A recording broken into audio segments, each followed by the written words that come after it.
c'est quelque chose d'historique qu'il faut noter. On est dans une période où finalement la Knesset, les économistes et le peuple, on l'écoute plus qu'avant.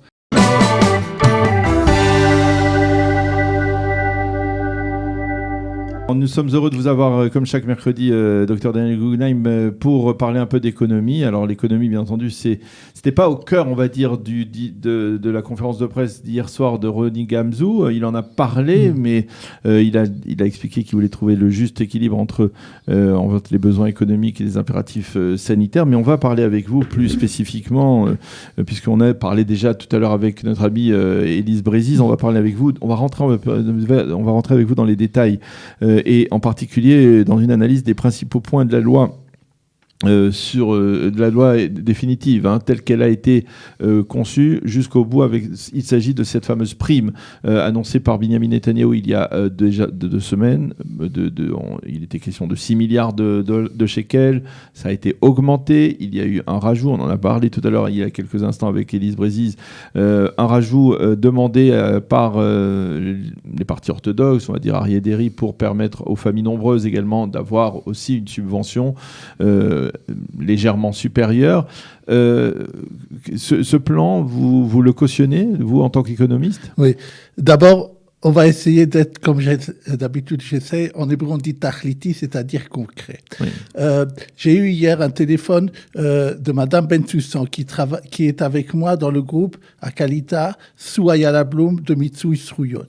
Et elle m'a dit qu'elle a beaucoup d'appels lui disant des gens qui n'ont pas reçu, non pas seulement la prime dont on va parler maintenant, mais même les premières primes, ils n'ont pas encore reçu. Elle a beaucoup d'appels là-dessus. Et elle et son groupe, elle dirige vers ce qu'il faut, aide les gens, et surtout les Olim, bien entendu, à avoir les droits qu'ils ont besoin par rapport à cette aide, que ce soit par rapport aux ménages dont vous venez de parler, ou par rapport aux indépendants et entreprises. Donc, c'est la chose la plus importante que je voulais dire pour être tachliti.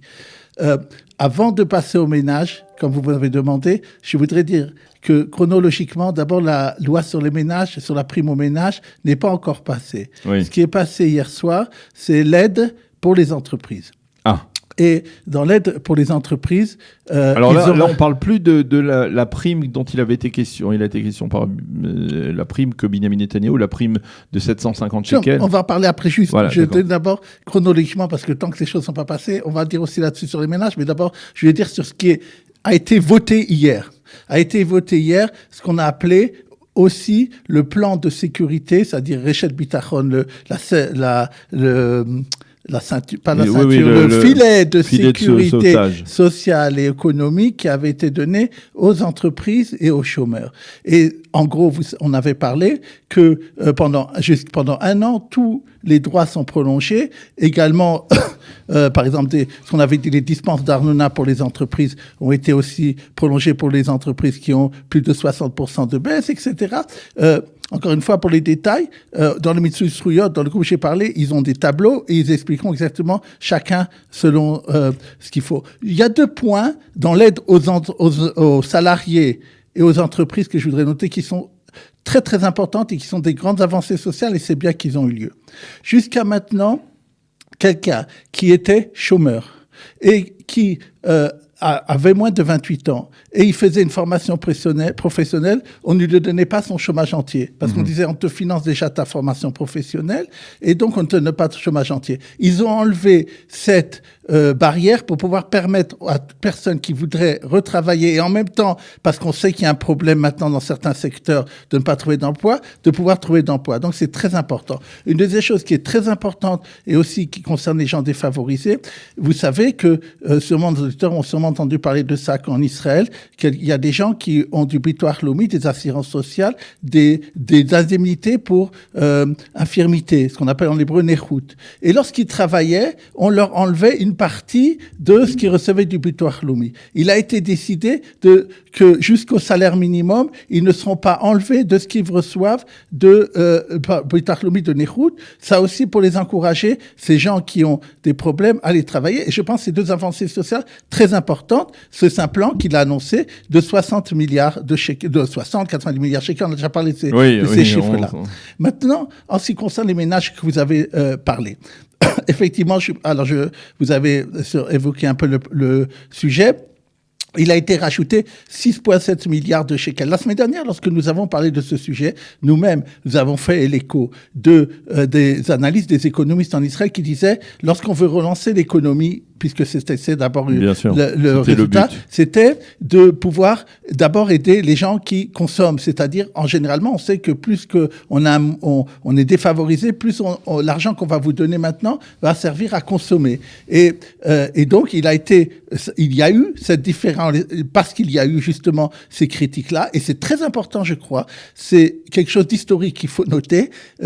On est dans une période où finalement la Knesset, les économistes et le peuple, on l'écoute plus qu'avant. Et je crois que c'est une très grande avancée, que c'est très bien souligné, et ça a fait avancer des choses. Non seulement, vous avez tout de suite parlé, vous avez déjà parlé de ça, de permettre aussi aux gens qui ont des familles nombreuses, souvent c'est des gens qui sont défavorisés, de ne pas s'arrêter qu'au 3e enfant, mais même que le 4e enfant recevra lui aussi 500 shekels, ce qui est normal, puisque je viens d'avoir un petit-fils, j'étais syndac la semaine dernière, et donc je trouvais pas normal que le 4e garçon, le 4e enfant, c'était pas normal qu'il n'ait pas reçu pour lui. Alors. Et donc Netanyahou a seulement fait ça pour lui. Pour revenir à notre sujet... Il paraît que c'est Arié d'Éric. Non, mais c'est au nom d'Israël Katz qui a dit qu'il est venu écouter hier et qu'il a entendu, effectivement, il a entendu ce qu'on lui a dit, et qu'après après le 4e enfant, il sera donné les 300 shekels donc pour les ménages. Et donc c'est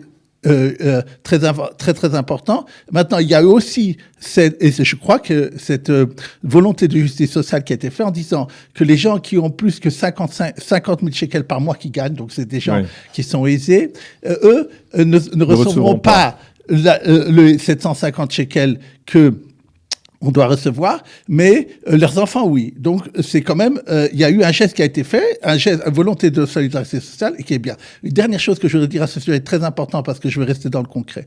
Je vous avais déjà dit la semaine dernière, des gens comme moi d'ailleurs, ne reçoivent pas ce qu'on appelle des kitzbot de bitoire leumi, c'est-à-dire ne reçoivent rien des assurances sociales.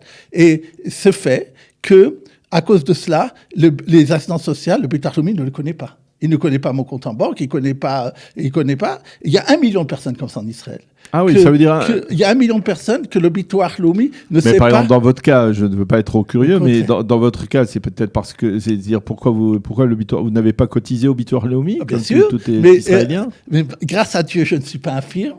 Oui. Je n'ai pas encore 67 ans. Mais vous avez un dossier au bitoire leumi. Non, je cotise au bitoire leumi. Alors, à partir du moment où on cotise, on a un dossier. Même si on ne reçoit pas d'allocation. C'est faux. On verse, on prend à l'époque de mon salaire et maintenant de ma retraite anticipée, on prend de l'argent à la source, mais ils ne savent pas qui ils le prennent. Même n'importe quel retraité, même si la somme n'est pas énorme, je vous l'accorde, reçoit du bitoire leumi une pensia. Non, vous vous trompez, 67 ans pour les hommes. Oui, 60. Oui, j'ai pas 67 ans. Non, d'accord, mais je suis jeune d'esprit, oui. Oui, mais alors, c'est-à-dire, vous avez un dossier malgré tout, bitoire leumi. Non et non. Ah bon. J'ai cotisé toute ma vie. Je cotise encore chaque mois. Je peux vous montrer. C'est parce que vous avez pris une retraite anticipée, alors. Non. À des gens qui ont leur retraite à 67 ans, oui, ils reçoivent de l'argent. Ou pour les femmes à 62 ans. Donc à 67 ans, ils vont vous retrouver, ils vont vous donner une allocation. Oui, mais à ce moment-là, ils me demanderont sur quel ils vont m'envoyer une lettre, ils vont demander sur quel compte vous voulez le recevoir. Oui. Ils m'ont jamais posé cette question. J'ai depuis longtemps, parce que mes enfants ont plus de 18 ans, plus d'allocation familiale. On va tout savoir sur vous. Ça me dérange pas. Je suis un homme ouvert. Maintenant, mais ce que je veux dire, c'est qu'il y a 1 million de personnes qui sont dans mon cas. Et qu'est-ce qui va se passer? D'abord, le bitoire leumi fait de lui-même à essayer. Alors, ces 1 million de personnes, c'est qui exactement? C'est des gens qui ont cotisé toute leur vie, comme vous dites, et qui reçoivent pas pour l'instant de l'argent du bitoire leumi. C'est essentiellement des indépendants, on va dire. Hein, on est non, des gens comme moi, je suis pas indépendant. Non, mais d'accord. Ben je suis plein de gens qui sont. Je dis essentiellement. Non, parce que je n'ai pas obligatoirement. Bon. Alors, attendez, je vous explique. Qu'est-ce qui va se passer avec ça? D'abord, le bitoire leumi essaye de voir comment on peut avoir ces comptes-là de ces millions de personnes, peut-être avec les banques ou je ne sais pas comment faire. Mais si parce qu'il s'agit de payer la semaine prochaine. D'abord, il faut faire très attention, c'est ce que je vais dire, on va en reparler. Il y a des choses fausses qui circulent et des fake news. Et c'est ça, à mon avis, d'ailleurs, qui a fait que les gens sont sortis dans la rue. Il faut faire très attention à ce qu'on dit. L'argent ne sera pas versé cette semaine. J'espère, la loi n'est pas encore votée. La loi pour les ménages ne sera peut-être votée aujourd'hui. Et donc, ça ne sera pas avant la semaine prochaine. Maintenant, qu'est-ce qui va se passer? Vous vous rappelez que Netanyahou avait dit qu'il allait contourner la bureaucratie? Oui, c'était faux. Maintenant, ce que je veux dire, en ce qui concerne quand ça sera versé, pour les gens qui ne reçoivent pas, dont je fais partie, qui est pour l'instant de Bitoire Lomi. Ils vont recevoir une lettre du Bitoire Lomi qui va leur donner à prendre l'argent à la poste. Voilà ce qui a été décidé pour ces gens-là. Alors, on va essayer maintenant de voir avec vous un autre sujet. On va parler de la Banque d'Israël qui est très pessimiste sur la solvabilité des sociétés qui sont cotées en bourse en Israël. Pourquoi? Oui. Elle a publié, ça aussi c'est une chose que je veux dire, je veux m'énerver, comment dire. Ah oui, allez-y. La Banque d'Israël publie hier Vous n'êtes pas le seul en colère. C'est-à-dire ce qu'on appelle Yechidat HaMechkar, c'est-à-dire la recherche à la Banque d'Israël. Entre nous, il ferait mieux de s'occuper des banques qui s'occupent mieux de leurs clients. J'ai entendu encore un cas hier pas tellement bien. Pour revenir à notre sujet. Elle publie un titre, vous savez comment c'est dans la presse. 30% des sociétés en bourse sont menacées de faire faillite. En gros, ne pourront pas payer leur argent. Vous savez ce que ça veut dire pour les gens, les petits épargnants, pour les banques qui voient ça? Mais c'est très grave. Et quand on rentre dans la recherche, parce que ce que j'ai de voir l'article qui est donné, qui rapporte les principaux de la recherche, il dit attendez, de toute façon, il y avait beaucoup de sociétés qui, avant la crise du coronavirus, en bourse, étaient problématiques. On a parlé la semaine dernière du groupe de Tchouva, il y avait d'autres choses pareilles. Il a dit ça en fait partie ça. En plus, et ce qui est le plus grave, c'est qu'elle parle pas des gens, des sociétés qui ont emprunté. Elle fait sur 260 sociétés, donc plus de la moitié sont des sociétés qui ont mis des actions. Maintenant, qu'est-ce qui se passe? Il y a beaucoup de sociétés, vous savez ce qu'on appelle start-up, on en parle souvent ici, on en parlera peut-être, qui sont des sociétés qui, de toute façon, point de vue économique, ne sont pas viables. Celui qui veut acheter là-dedans, il sait qu'il y a des pertes pour l'instant, il sait que ça vaut sur une idée. Et donc, effectivement, elle n'est pas viable par définition. Et on met tout ça ensemble et on ressort ça. Et ça, je trouve que il faut toujours entrer dans les détails quand on voit des choses et voir de quoi il s'agit, ce que je voulais dire. Concernant aussi les associés, ce qu'on appelle la moutote en Israël, il y a l'ancien rachab de la moutote, il a lancé un cri, il a dit il y a 3000 amoutot, c'est-à-dire associations qui risquent de ne plus pouvoir continuer leur activité. Vous avez la semaine dernière invité juste avant moi La Tête, qui est une de ces associations caritatives. Et une des raisons, c'est parce que les gens n'ont plus d'argent. C'est la plus importante. Oui, exact. En Israël. Exact. Qu'est-ce qui s'est passé? Les gens ne donnent plus moins d'argent, c'est évident. Deuxièmement, ce qui se passe, c'est que le gouvernement, j'en ai souvent parlé, parce qu'il n'y a pas de budget, il y a beaucoup d'associations sportives et autres à qui on ne demande plus des services, et donc ces associations-là n'ont plus d'argent. Et troisième chose qui est plus embêtante, c'est une question bureaucratique que, à cause du coronavirus, il y a eu des tfasim qui manquent, c'est-à-dire des documents qui manquent pour avoir le droit, vous savez, à retirer des impôts, pouvoir déduire des impôts ce que vous avez donné. Et il y a eu le cri qui a été donné par l'ancien de la Chamoutote que le ministère des Finances doit faire quelque chose pour sauver cette situation. On va parler de la Cour suprême qui, comme à son habitude, se mêle de beaucoup de choses. Alors, c'est parfois des choses qui ne la regardent pas, mais là, peut-être, est-ce que ça la regarde? On ne sait pas. Mais en tout cas, la décision, elle est déjà controversée, puisqu'elle a décidé d'annuler, on va dire, une décision concernant les journées de congé de maladie pour les gens qui là, il faut être précis, qui sont en quarantaine, n'est-ce pas? Il s'agit des gens qui sont en quarantaine. Et la question, c'est pourquoi, finalement? Si l'État décide de mettre en quarantaine des gens et que ces gens-là ne peuvent pas aller travailler, eh bien, pourquoi, finalement, l'État ne dédommagerait pas? Oui. Pourquoi d'abord je voulais parler de ça? Parce qu'encore une fois... Pourquoi ça serait sur le compte des employeurs qui disent que c'est pas de leur faute? Voilà. J'ai vu le titre, et c'est ce que je vous ai envoyé, et je vais vous dire exactement qu'est-ce qu'elle a décidé pour montrer. Effectivement, au début, Sadeski, vous savez, qui avait sorti au ministère de la Santé un ordre en disant tout celui qui vend de l'isolement, pour moi, c'est comme s'il était en maladie, et donc je demande aux entreprises de leur compter ça comme les jours de maladie qu'on a le droit. Ça dépend des endroits, des fois 30, des fois ça dépend par an, combien c'est chez 14, peu importe, et de les déduire. Les entreprises sont allées devant la Cour suprême en disant, nous, c'est pas à nous de payer. D'un point de vue légal, ça s'appelle pas être en maladie, ça s'appelle être en isolement. Et c'est évident que, et ils ont raison juridiquement, que pour l'instant, comment c'est écrit, ça s'appelle pas des jours de maladie. Il y a des gens qui, ces derniers mois, ont profité de cela pour se passer quelques jours de vacances, puisque finalement, ils n'avaient pas besoin d'aller au travail et ils étaient payés même sans être malades obligatoirement. Oui, mais il y a eu aussi des... Maintenant, on peut être confiné en vacances. Maintenant, ce qui se passe, c'est la chose suivante. C'est que, comme vous avez évoqué le cas, ceux qui sont à la Cour suprême, ce sont les représentants du patronat qui sont venus pour réclamer ça, que ça ne tombe pas sur eux. Ils n'ont pas demandé que ça passe non plus sur les salariés. Ils ont demandé que ça soit le gouvernement qui prenne ça en cause, cet argent qui a été des jours de maladie. Maintenant, qu'est-ce qui se passe? C'est qu'en fait, la Cour suprême a décidé de donner 2 mois au gouvernement pour changer la loi et permettre de dire que même les jours d'isolement seront considérés comme des jours de maladie. Donc c'est pas une décision négative. Non, il faut voir qu'est-ce qui est marqué. C'est-à-dire, je veux surtout pas que les gens qui ont maintenant eu des jours de congé, qui sont salariés, ils vont rentrer dans une angoisse, etc.